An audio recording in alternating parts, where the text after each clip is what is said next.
What's up, everybody? Welcome to U-Rock Guitars. My name is Scott, otherwise known as SVH. Done a little recording and touring here and there, so I play around with one of these, and I'm going to show you a little bit today about what you can do with it with recording software, which is really mainly how I use it mostly. Just to kind of start off and tell you a little bit, if you've never seen the U-Rock guitar before, it's very unique, very different. As you can see, aesthetically, it's very unique.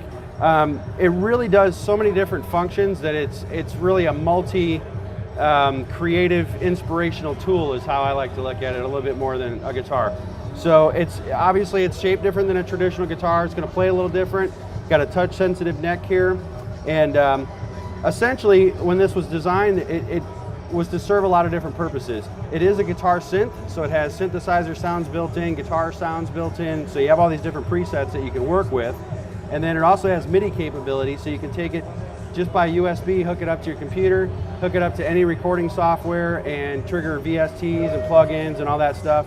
What really drew me and attracted me to this was the fact that I do a lot of world music, world influence music. I have a killer band called Healer with this guy right here, and we do a lot of world inspired music, and that stuff it's really hard to articulate flutes and stringed instruments and things like that on a keyboard. And you're sitting here and you're playing a little flute part and trying to get it all breathy, and you're using a little pitch wheel and stuff, and it works, but it's not the best, especially for a guitar player if you're not really used to plunking on keys too.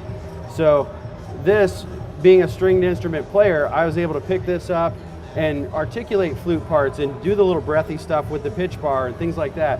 Same with violins and cellos and all those stringed instruments.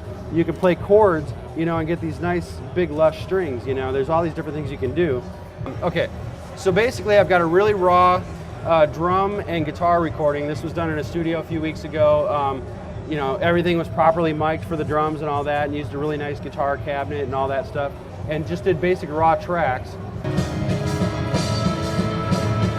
So here you can kind of hear all the supplemental instruments that have been added in, and this is all done on the U-Rock guitar with sounds built into the program. So got a little string section here,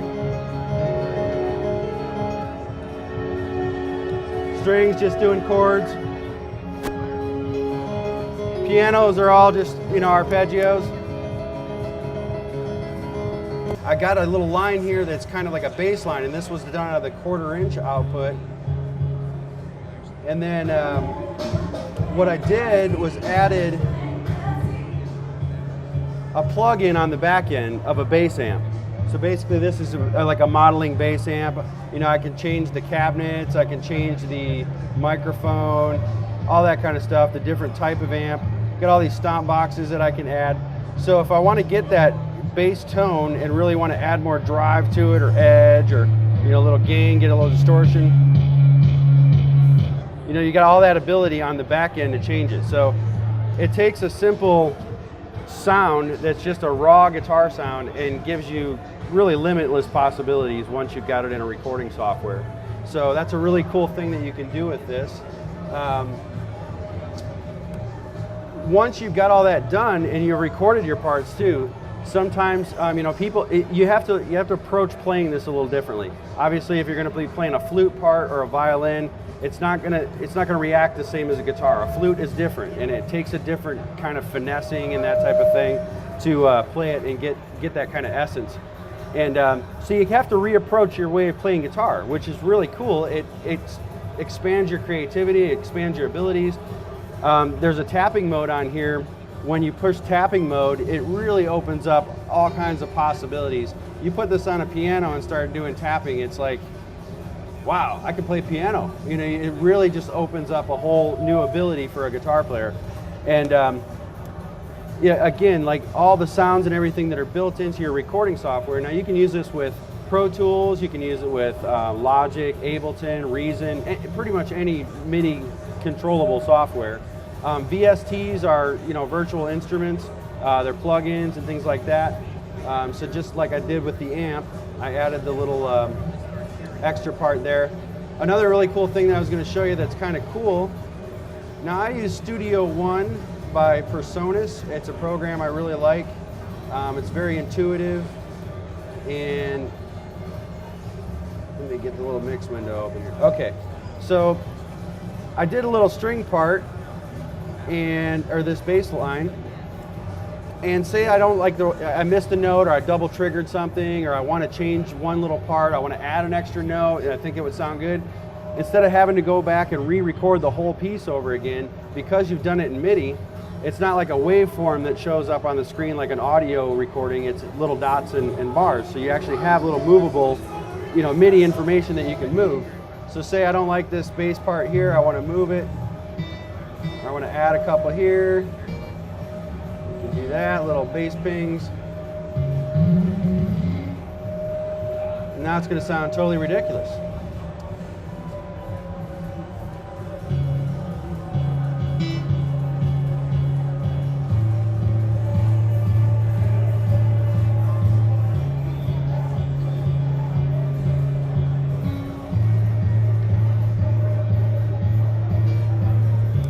So yeah, anyway, you can go in and really alter each part by using the MIDI capability of it. So that's another really cool thing about this, is it saves a lot of time in editing and things like that. With keys and things like that, you kind of have to know the chords on the keyboard in order to really like play the full chord. Or you got to record these two parts and then go back and add the other note in. I've done that before. So with the guitar, if you know your chords, you just hit the full chord and play it, and you got it. If you want to add other voicings to it, it's real simple to do, in a program like this. So that's another really cool thing about it. Putting it in here, you could change pretty much everything, pitch shifting, all that. So what I'm trying to show you here is that there's a lot of great capability within this instrument itself. You can plug it into your car stereo and jam on the 405 when you're stuck in traffic. I've done that.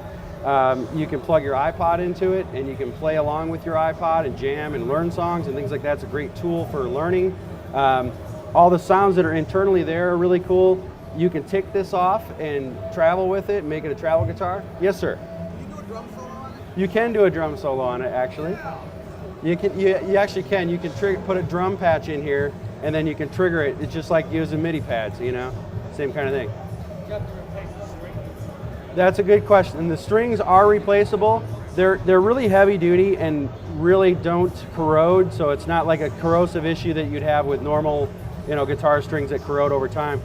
But you can get replacement strings for them. Usually they're made to last 500,000 strokes you get out of one set of strings. So that's better than my tires. It is.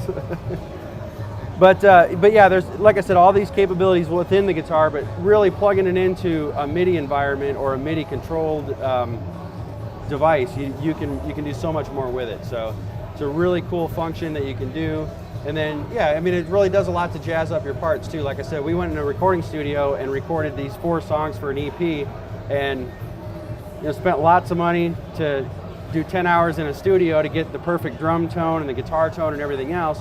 But then you can go home and add all the extra parts and not spend hours in the studio, and you can really create and do all these kinds of things, and it's just an amazing way to kind of put it all together. So yeah, and long and short of it, that's really what a DAW would do. Yeah.